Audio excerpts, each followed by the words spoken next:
रोहित बेटा, जरा कमल को नहाने में मदद कर देना। पीछे की पीठ में तकलीफ है, खुद ठीक से हाथ नहीं पहुंच पाता। नहीं मदद अबे ये क्या है? नमस्ते बेटा, तुम ही रोहित हो ना? उनकी आवाज भारी और ठहरी हुई थी, जैसे किसी शांत नदी के किनारे ठंडी हवा। मैंने गर्दन घुमाकर देखा, सामने कमल अंकल खड़े थे। बीड़ी पी गए थे अंकल। बालों में हल्की सी सलेटी चमक, चौड़ा सीना और गले तक खुले कुर्ते से झांकती छाती की हल्की रेखाएं। बालों में हल्की सी सलेटी चमक, चौड़ा सीना। ये गंजों का मजाक उड़ा रहा है। मैं बुलिंग बिल्कुल नहीं सहूंगा आपसे। वो नजर बस देखने की नहीं थी, महसूस कराने वाली थी। एक पल के लिए मैं वहीं ठहर गया, जैसे समय ने सांस रोक ली हो। न चाहकर भी मेरी आंखें उनसे हट नहीं पा रही थी। और शायद अबे भाई क्या है? notemyuncle.com। मेरा नाम रोहित है, उम्र 21 साल। अच्छा बचपन से ही शादी ब्याह वाले घरों में एक चीज मुझे हमेशा अपनी ओर खींचती थी, क्या? अंकल। I know ये पर still it's funny। गहरी हुई मुस्कान, सीने का वो भरोसे भरा फैलाव और कमीज से आती हल्की सी पुरानी खुशबू, जो अपने साथ अजीब सा अपनापन ले आती थी। पता नहीं क्यों उनके पास बैठना मुझे अच्छा लगता था, जैसे किसी गर्म देसी रजाई के नीचे आ जाना, जहां सुकून भी मिलता है और दिल के किसी कोने में एक मीठी सी हलचल भी जाग उठती है। उस एहसास को मैं तब समझ नहीं पाता था, बस महसूस करता था और चुपचाप अपने भीतर संभाल कर रख लेता था। ये बात पिछले साल नवंबर की है। बड़े दादाजी की पोती की शादी थी, गांव का घर। बड़े दादाजी की पोती की शादी थी?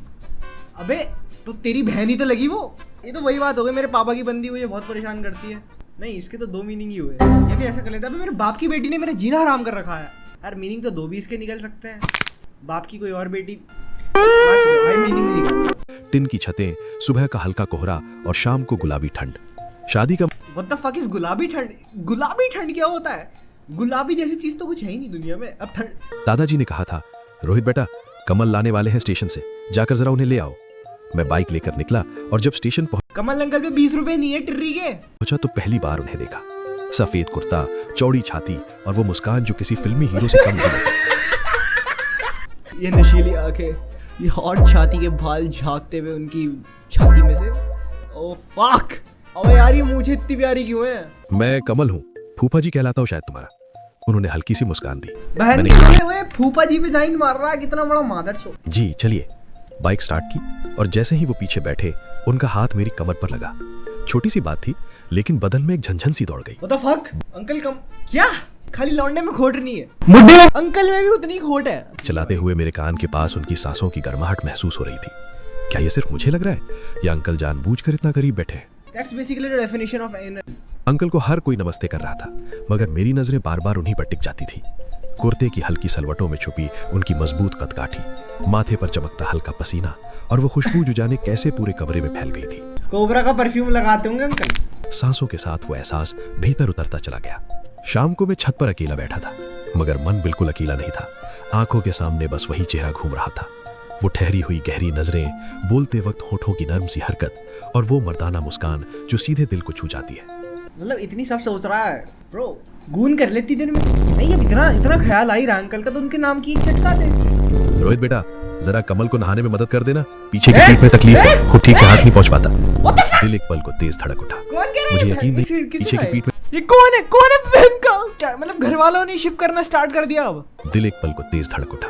मुझे यकीन नहीं हुआ कि जो एहसास में भीतर ही भीतर दबाए बैठा था, मतलब ये बंदे इतनी देर से अंकल की पीठ रगड़ने के लिए तड़प रहा था। खड़ा हुआ है। मैंने बाल्टी भरी, साबुन उठाया और उन्हें अंदर आने को कहा। कमरे में वे सादगी से खड़े थे, ऊपरी बदन खुला। अबे ये क्या है? किंग कॉन्ग जानी दुश्मन। उनकी पीठ चौड़ी और मजबूत थी, जिस पर पानी की धार पड़ते ही चमक फैल गई, जैसे धूप में कोई शांत सी रेखा खिंच गई हो। मैंने धीरे धीरे उनके कंधों पर साबुन लगाना शुरू किया।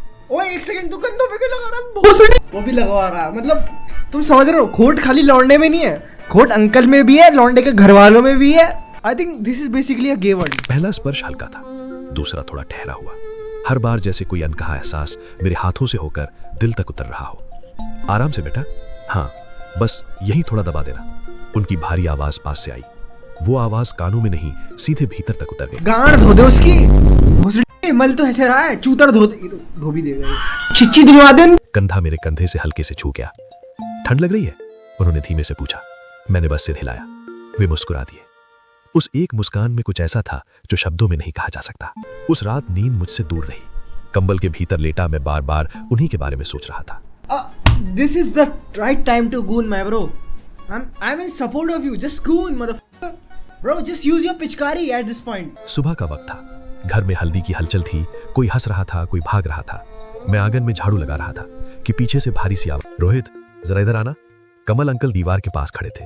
सादी सी बनियान, पास में रखी बाल्टी, शायद अंकल नहाने ही की full तैयारी। interested है। गर्दन से फिसलती पानी की बूंदें और अंकल कितना नहाएंगे, कितना नहाते हैं भाई। एक तो ये समझ में नहीं आता ये। कपड़े पर पड़ती रोशनी ने पल भर के लिए नजरें रोक ली, जैसे दिल एक धड़कन चूक गया हो। ये साबुन खुल नहीं रहा, जरा खोल कर दे दो, उन्होंने कहा। मैं करीब गया। कवर हटाते हुए हमारे हाथ एक पल को छू गए। मेरा स्पर्श ठंडा। हाथ भाई, कल तूने उसे पूरा छुआ है, ऊपर से नीचे तक। रात को बारात का इंतजार था। मेहमान ज्यादा थे, जगह कम। अरे कमल, आज रोहित के साथ उसके घर चले जाओ, वहीं सो जाना, उसका कमरा खाली है, किसी ने कहा। कमल ने सब रोहित को चोद, ये सब रोहित को ठुकवाने के पीछे क्यों पड़े हुए? और आई नो रोहित ठुकना भी चाहता है, बट घर वाले भी ये सब क्यों चाहते हैं? मेरी तरफ देखा, कुछ बोले नहीं, बस हल्का सा सिर हिला दिया।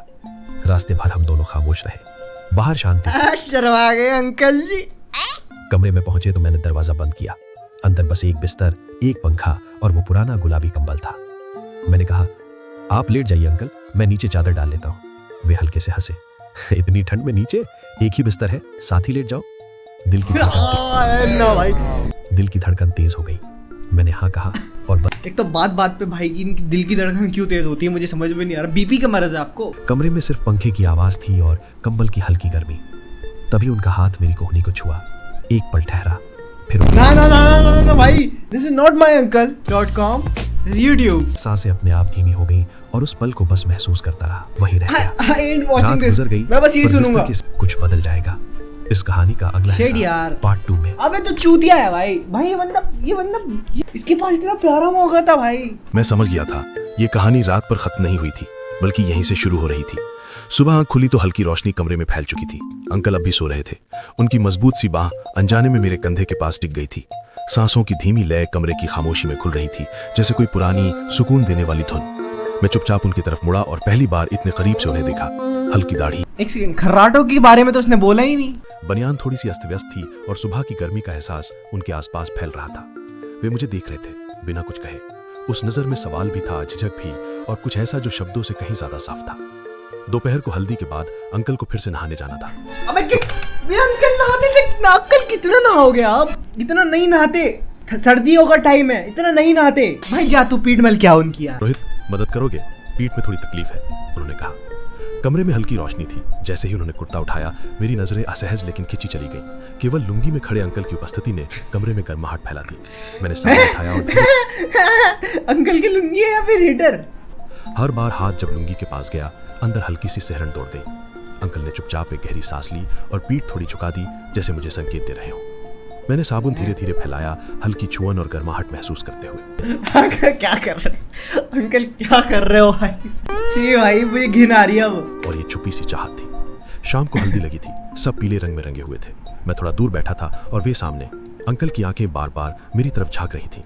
हमारी नजरें मिली और उन्होंने धीरे से मुस्कुरान दी, ऐसी जो कह रही हो, मैं जानता हूं तुम क्या महसूस कर रहे हो।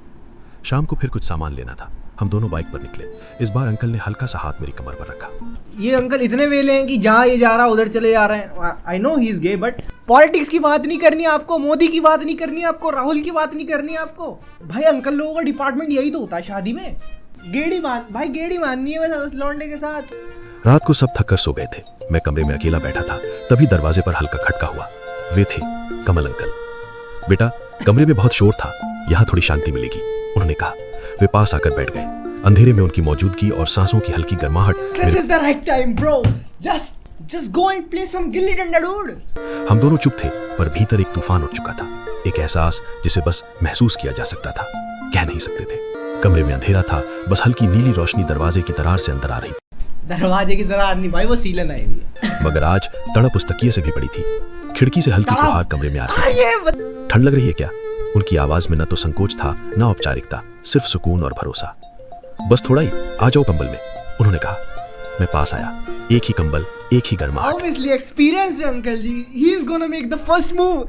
पहली पारी तो वही खेलेंगे। मैंने महसूस किया कि उनकी हल्की उंगलियां छूते हुए मेरे हाथ और कंधे तक गईं। नरम गर्म और जैसे दिल की धड़कन बढ़ा रही हो। धीरे धीरे उनकी हथेली मेरी पीठ के पास रही, ऊपर नीचे हल्की हरकत के साथ। कमरे में सिर्फ ये खामोशी और सांसों की गर्माहट थी, एक अनुभव जिसे शब्दों में बताना मुश्किल था। तुम बहुत बदल गए हो रोहित, उन्होंने धीरे से कहा। आपने भी तो अब तक कुछ नहीं कहा अंकल। मेरे होंठ हल्के से कांप रहे थे। कुछ सेकंड की खामोशी रही, फिर उन्होंने धीरे से अपना चेहरा मेरी गर्दन की ओर बढ़ाया और हल्की सी चुंबन जैसी स्पर्श दी, जैसे पहली बार किसी को नजदीक महसूस करना। उनकी सांसें मेरे गाल और गर्दन के पास महसूस हो रही थी और ये नजदीकी मेरे भीतर गर्माहट पैदा कर रही थी। अब दिल ने अपना इजहार कर दिया। मैंने मुड़कर उनकी आंखों में देखा। उन आंखों में अब कोई सवाल नहीं था, बस एक बेचैन और भावुक मर्द था जो अपनी मोहब्बत को चुपचाप महसूस कर रहा था। कमरे में खामोशी गहरी हो चली थी। उनकी सांसें अब मेरे करीब थी और मेरी धड़कनें उनका जवाब दे रही थी। उस पल कुछ कहा नहीं गया, मगर बहुत कुछ तय हो चुका था। मैं समझ गया था ये कहानी रात पर खत्म नहीं होने वाली थी। इस कहानी का अगला हिस्सा पार्ट 3 में। हट बहन के हट! साला गर्म करके ठंडा ही छोड़ देते हैं। शरीर पास आते गए और कंबल के भीतर एक अपनापन सी गर्मी फैल गई।